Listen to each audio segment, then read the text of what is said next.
Alright folks, so I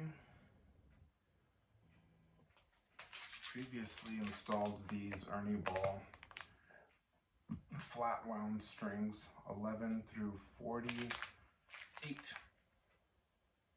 and these were completely awful. Do not buy these strings. Why is that?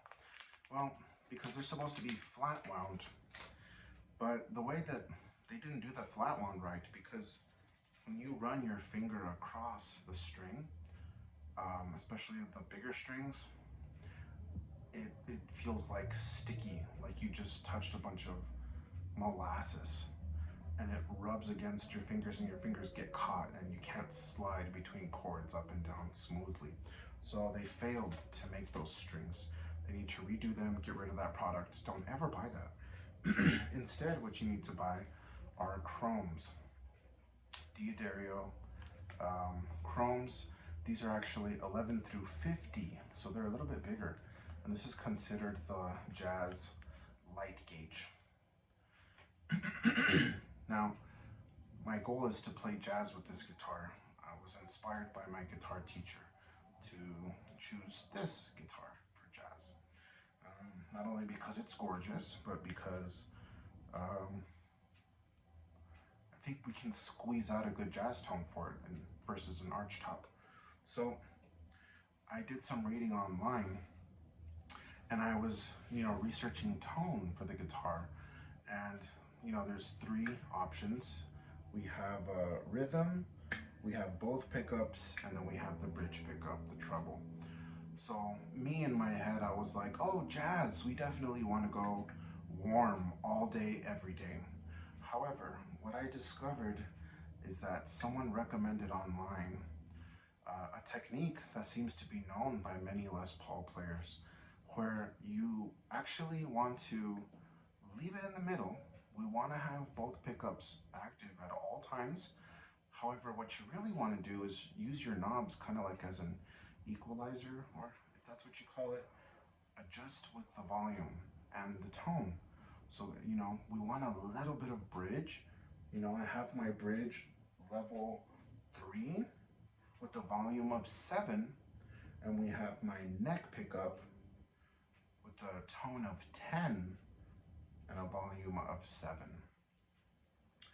And I was able to create a nicer, cleaner, warm tone instead of just purely relying on the neck pickup 100%. For some reason, on the neck pickup only, it sounds too beefy for my taste. But yeah, I just kind of wanted to show you what that sounds like. So let's see what you guys think.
So having the volumes at level 7 each pickup, I think that's actually pretty genius. All my life I was used to having my volumes at level 10 24/7, and I would, if I needed more volume, I was kind of screwed. I would just use a boost pedal, or I would rush to the amp and move it.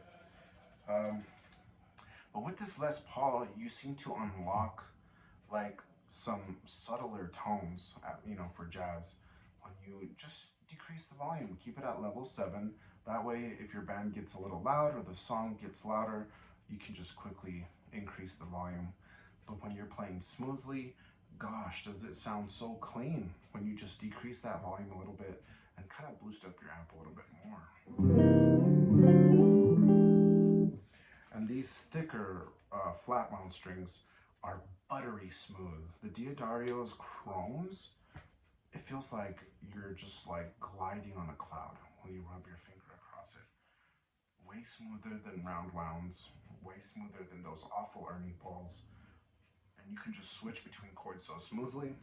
In jazz, you don't do a lot of bending, so you don't really need to bend, but the strings are much tougher, so that you can play chords and swap through chords a lot easier without worrying about bending the strings. I think Wes Montgomery used some really thick strings.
Yeah, so I hope you enjoyed this video. This was my journey in making this into a jazz guitar.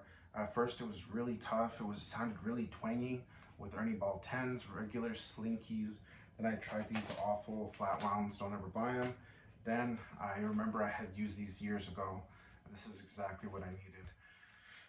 This 2019 50s Gibson Les Paul standard.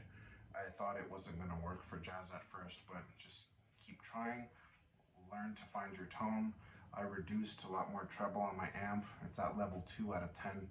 My bass is at level 1 out of 10. And I think it sounds great. Yeah, so just kind of use both pickups, use this as an equalizer, and let me know what you think. I really enjoyed this tone. I didn't think I was going to be able to achieve this tone, but I did. And that's my cue to stop the video. So thank you. Have a great